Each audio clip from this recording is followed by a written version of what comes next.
नट सम्राट नाट्य उत्सव में फिर से हम आपका स्वागत करते हैं।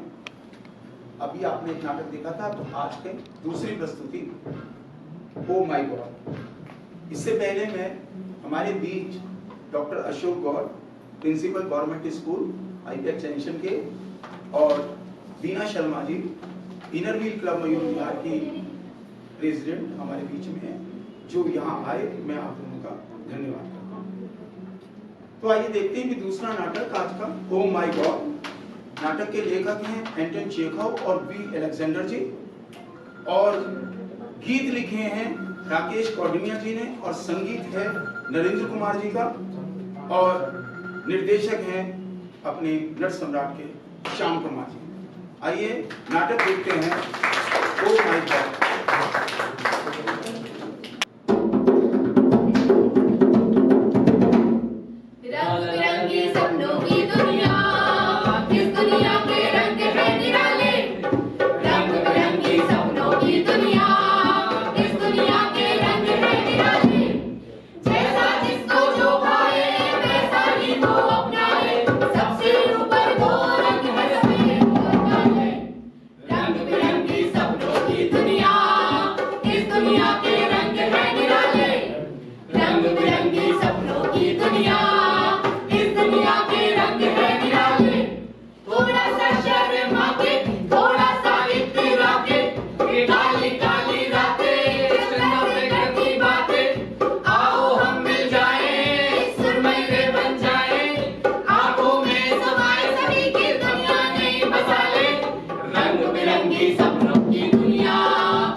देने की औपचारिकता।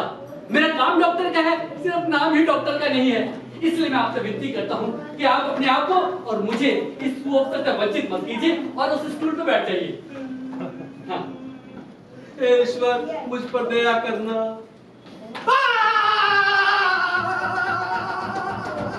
अरे क्या कथकली कर रहे हैं आप? बैठने से भी दर्द होता है। हाँ, जाहिर है नर्व्स यानी शिराओं में तनाव है। एक बार निकाल देंगे सारा दर्द खत्म हो जाएगा। क्या निकाल देंगे? शिराएं? नहीं, दांत, वो दांत जिसका संबंध शिराओं से है। इसके लिए एक छोटी सी शल्य क्रिया की जरूरत पड़ती है। शल्य क्रिया? ठीक है, तो अब ये है मेरा औजार। प्यार से करना। अरे आप चिंता मत कीजिए, बड़े प्यार से करूंगा आपकी माँ की तरह। अरे मेरी माँ मुझे प्यार नहीं करती थी। अरे तो बाप तो करता होगा। अरे बाप का पता नहीं। आपको ही पता नहीं। खैर कोई बात नहीं है, मैं इससे आपका दांत निकालूंगा, उसे बाहर निकलना ही पड़ेगा। लेकिन आप फिक्र मत कीजिए, सब काम चुटकी बजाते हो जाएगा। शल्य क्रिया बड़ी आराम से छोटी सी बात होती है, अगर योग्य और कुशल हाथों से हो तो। मैं उस परम पिता परमात्मा और उसकी सभी संतों से प्रार्थना करता हूँ कि आपकी आत्मा को प्रकाश दे, तंदुरुस्ती दे, फुर्ती दे और फुर्ती को ज्यादा दे। हाँ, आमीन। तो ठीक है, आ रहा हूं मैं। आप अपना मुंह खोलिए और मैं इससे आपके दांत को पकड़ूंगा। हाँ। निकल गया, निकल गया। जिंदगी का पहला दांत। साले कसाई, जैसे तूने मुझे घसीटा है, भगवान तुझे नरक में घसीटे। जिस बात का मुझे डर था वही हुआ। अबे सिर्फ आधा दांत टूटा है, सब गड़बड़ कर दिया तूने। साले कसाई, लुहार, बढ़ई, तू मेरे लिए अभिशाप है। तेरे मुकाबले दांत का दर्द बर्दाश्त था। चल, तेरी खती, जवान, तेरी अकल, तेरे दिमाग, तेरे दांत से भी ज्यादा खत है। चल उठ के बैठ, अभी आधा दांत और निकालना है। साले, अगर तूने मेरे मुंह में अपनी उंगली डाली, तो वो हफ्ते की मेरी पहली ठोस खुराक होगी। मेरी बात सुन, यहाँ से अधूरा काम लेके नहीं जा सकता। ये मेरे पेशे की इज्जत का सवाल है। चल इधर। आ रहा हूँ मैं। अरे मुझे डॉक्टर, अरे सुनो तो सही। अरे जा, मेरी बात सुनो। रुको।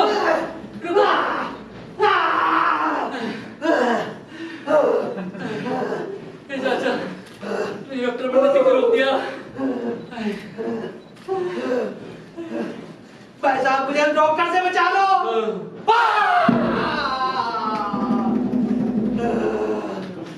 ईश्वर, मुझ पर दया करना। बेटा, अब तो एक ही काम हो सकता है। हाँ बताओ क्या? हम उस ईश्वर से प्रार्थना करें कि कोई चमत्कार हो जाए। हाँ करते हैं। आमीन। इसका हाथ सदा रहे, इसका मुंह खुला रहे, इससे कोई गलती ना हो। इस बार मुझे काट न ले, गलती ना हो, काट न ले, गलती ना हो, काट न ले, गलती ना हो, काट न ले।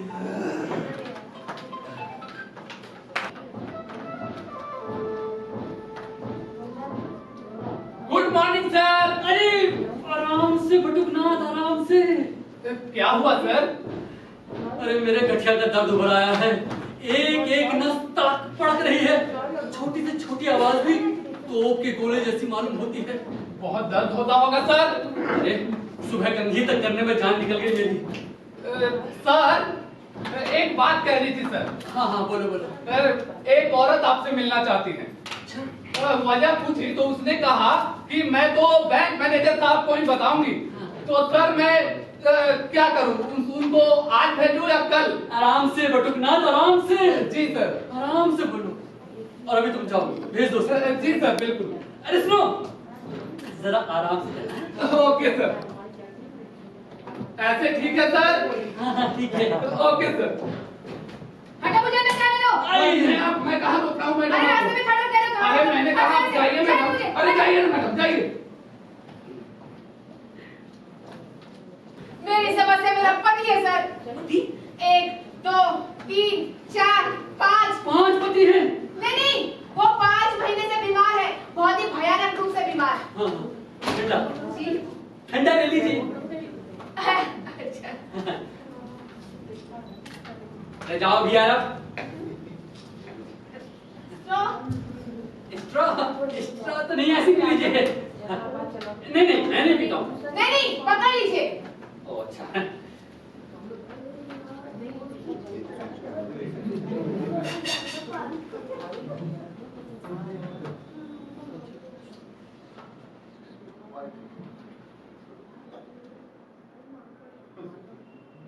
बस ज्यादा मत पीजिए, टंकी खाली हो जाएगी। कोई बात नहीं, पार्टी घर ले जाऊंगी। हाँ ठीक करेगी आप। उसका नर्वस सिस्टम खराब हो गया है। जरा सी बात उसे झिझोड़ कर रख देती है, और मैं उसे जरा हाथ भी लगाती हूँ तो ऐसे चिल्लाता है सर। आज तक समझ में नहीं आया कि उसे ये बीमारी क्यों हो गई। हाँ मैं कुछ समझ पा रहा हूँ। आप सिर्फ ये बताइए कि आगे क्या बात है। हाँ, इधर वो 5 महीने से बड़ा ठीक होने की कोशिश कर रहा था और उधर आराम से देखिए, आप बिना किसी रिएक्शन की कीजिए। और अभी आप चीखने तो नहीं वाली थी ना?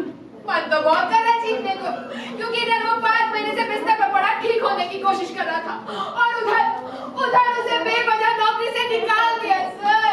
अच्छा, हाँ। बहुत बुरा हुआ। पढ़ लिया मैडम, मैंने से पढ़ लिया। इसमें साफ साफ लिखा है कि आपके पति को नर्वस डिसऑर्डर है। लेकिन मैडम, इस सब के बावजूद आप गलत जगह पे आ गई हैं। मैं उत्तेजित हो रहा हूँ। आप उत्तेजित हो रहे हैं? अरे ऐसे नहीं। अरे आप सबसे बड़े झूठे इंसान हैं। मैंने आपको एक ईमानदार आदमी समझा था, लेकिन आपने मुझसे झूठ बोला है। मैंने झूठ बोला कब? जब आपने कहा कि आपने सर्टिफिकेट पढ़ लिया, जबकि आपने इसे नहीं पढ़ा। अगर आपने पढ़ा होता ना, तो आपको पता चलता कि मेरे पति को किस तरह बेवजह नौकरी से निकाल दिया गया। देखिए आप ये मत समझिए कि मैं एक औरत हूँ, कमजोर और बेसहारा औरत। बस आप इस सर्टिफिकेट को एक बार पढ़ दीजिए, मुझे और कुछ नहीं चाहिए। मैं ऐसे चुपचाप चली जाऊंगी। अरे मैडम, मैंने सब पढ़ लिया है। इसमें सब कुछ अच्छी तरीके से लिखा था। अब इसे बार बार पढ़ने से भला क्या फायदा है? तब आपने ठीक से नहीं पढ़ा था। अच्छा, मैंने तो कॉमा और फुल स्टॉप तक पढ़ लिए थे। तब आपने तेज पढ़ा था। अब आप इसे धीरे धीरे पढ़िए।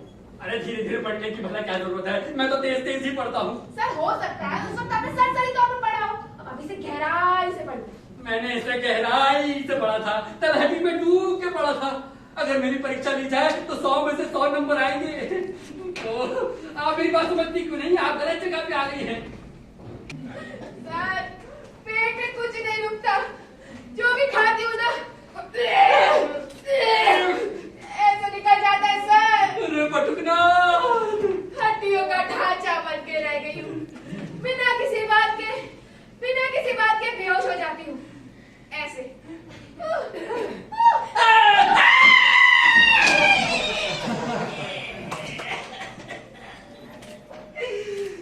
अरे पटुकना। What happened, sir? Tell me. अब अंदर आजा, विस्पर की औलाद। कुछ गड़बड़ हुई सर? गड़बड़? मैं कहता हूँ इस औरत को यहाँ से निकाल। इसे किस गधे ने अंदर आने की इजाजत दी? आपने सर, मैंने पूछा था तो आप ही ने कहा था अंदर भेज दो इसे। इसके पास तो डॉक्टर का सर्टिफिकेट भी है। हाँ, जो इन्होंने पढ़ा नहीं। जब मैंने दिया ना तो उठाकर बाहर फेंक दिया। क्या आप मुझसे ये कहना चाहते कि आप मेरी कोई मदद नहीं कर सकते? मार! पटुकना, इसे मार! इसे इतना मार, इसकी खोपड़ी में मेरी बात आ। सुना ये आदमी क्या कह रहा है? ये तुम्हें मुझे मारने के लिए कह रहा है। तुम मारोगे मुझे? मारोगे? तुझे बताती मैं शू।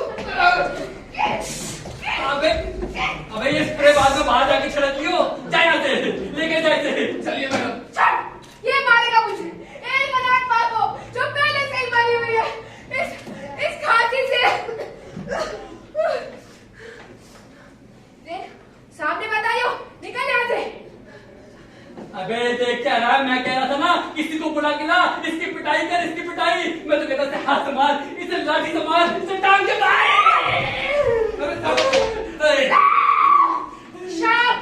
शाप, इस बैंक पर मेरा काला अभिशाप। इस बैंक के सारे नोट आलू बन जाएं, सारा सोना प्याज बन जाए, सारे डॉलर मूली बन जाएं, और सारे सिक्के टिंडे बन जाएं। बस कर सब्जी मंडी बस। सर, आपकी ना एक सिफारिशी चिट्ठी चाहिए। वो अपने पति को दूसरे दफ्तर में नौकरी दिलवानी है ना, इसलिए। अच्छा, जल्दी नहीं है। मैं कल सुबह फिर आ जाऊंगी। ठीक है, नमस्ते।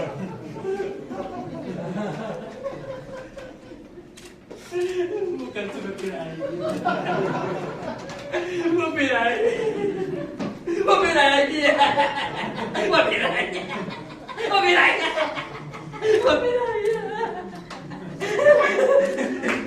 ये देखो मेरे बाल चल रहे हैं।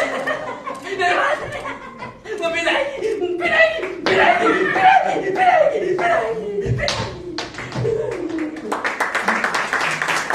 क्या किसी कहानी का बात लेखकों में बातें कर सकता है?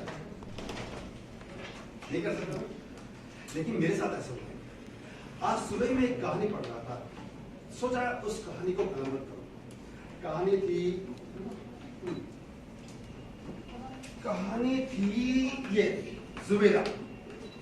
13 साल की जुबेदा का निकाह 65 साल के आराम के साथ। देखो जुबेदा, मैं तुम्हारे ऊपर एक कहानी लिख रहा हूं, लेकिन मैं तुम्हारे बारे में कुछ नहीं जानता। क्या तुम मुझे अपनी कहानी सुनाओगी? हाँ, लेकिन अगर आप मुझसे एक वादा करें तो। वादा? कैसा वादा? यही कि मेरी कहानी आप सचमुच लिखेंगे, सच्ची। ठीक है, उसमें कोई भी बनावट नहीं। ठीक है, मुझे मंजूर है। सुनिए, ललन मियां को बोलो ना हमारी जुबेदा की भी बात करें। अरे तुम मुझे कमला का समझती है क्या? अरे मैंने बात कर ली है, आज शाम को ललन मियां आ रहे हैं। कहो हुजूर, कुछ बात बनी?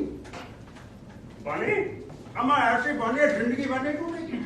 हाँ, ये अपनी जुबेदा किस्मत की धनी है, लाखों में एक मिला उसे। हुजूर, कौन है? भाई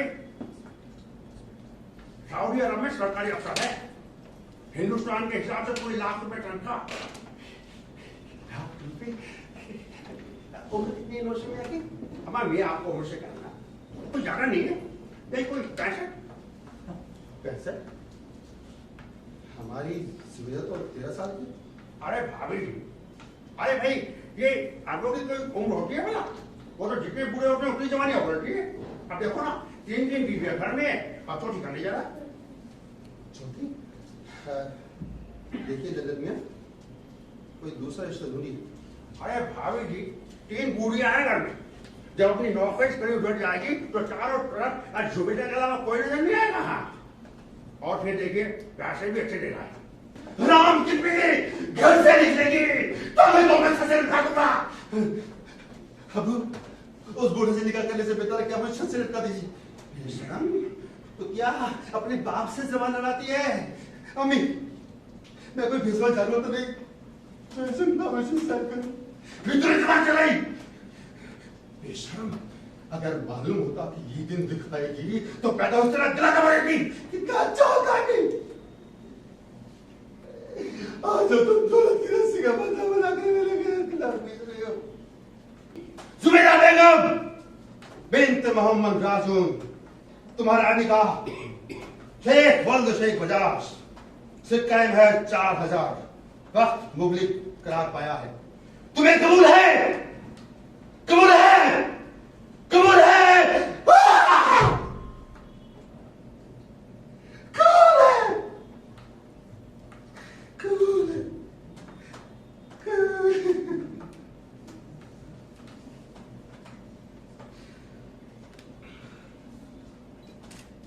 और वो हरा उसे कल होंगे।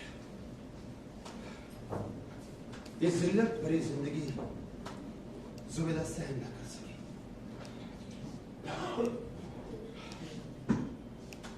तब से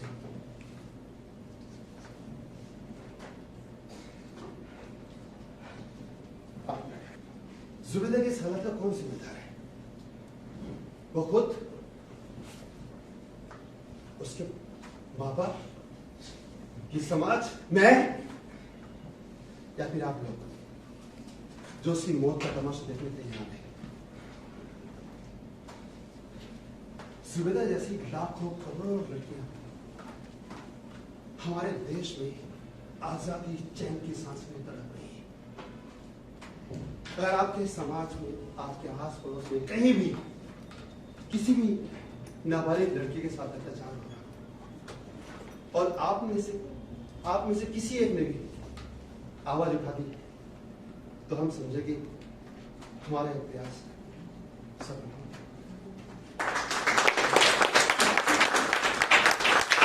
आप सभी दर्शकों का तहे दिल से धन्यवाद अदा करती हूँ कि आपने इतने धैर्यपूर्वक इस नाटक को देखा। ओ माय गॉड की पहली प्रस्तुति थी सर्जरी, जिसमें पेशेंट की भूमिका निभाई पीके क्या जी ने। Lalit Joshi. Oh my God की दूसरी प्रस्तुति नॉरस, मैं डॉक्टर राधिका खन्ना।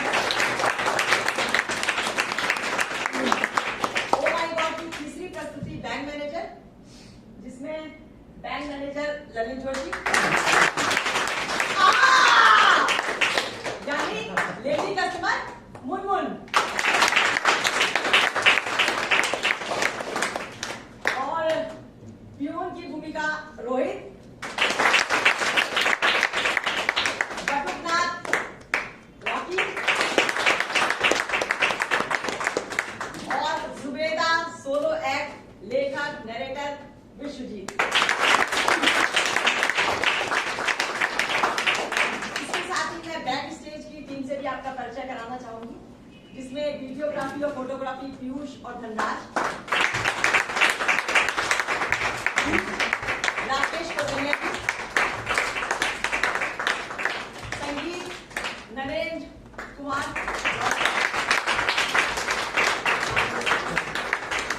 संगीत संचालक Rohit Bhardwaj, stage manager Sunil Rathore, stage production Basant Kumar और हिमांशु, कॉस्ट्यूम डिजाइनर प्रकाश जोशी और Rekha Joshi, makeup artist Maya Rani, lighting Nitin Bhardwaj, और सबसे अंत में अगर कोई भी नाटक हो, कहानी हो, उसके पात्र हो, इन सब का कहीं कोई मतलब ही नहीं रह जाता अगर उसको निर्देशित करने वाली कमान ना हो। तो हमारे निर्देशक और लाइट डायरेक्शन भी साथ साथ संचालित करने वाले, उनको श्याम कुमार जी को आमंत्रित करना चाहेंगे।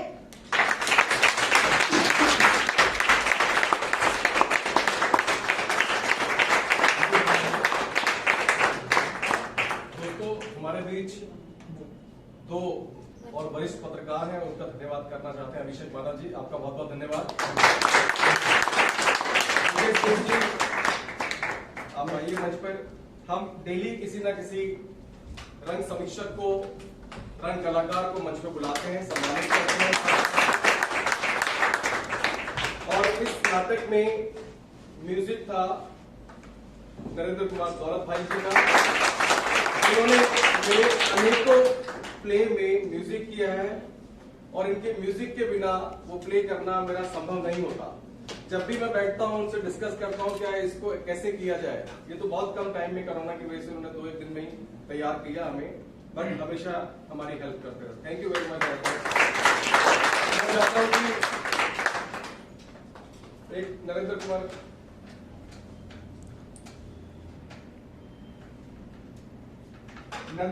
कुमार दौलत जी को एक स्मृति चिन्ह हमारी तरफ से।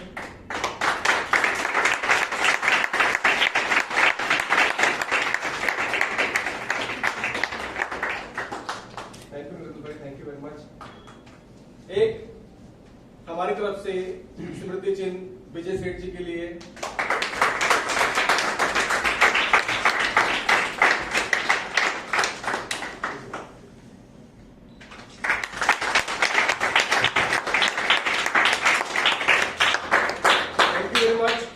ये नाटकों का सिलसिला अभी 4 दिन और है। 17 तारीख को 2 नाटक हैं 5 बजे और 6:30 बजे, और 18 तारीख को 2 नाटक है 5 बजे और 6:30 बजे।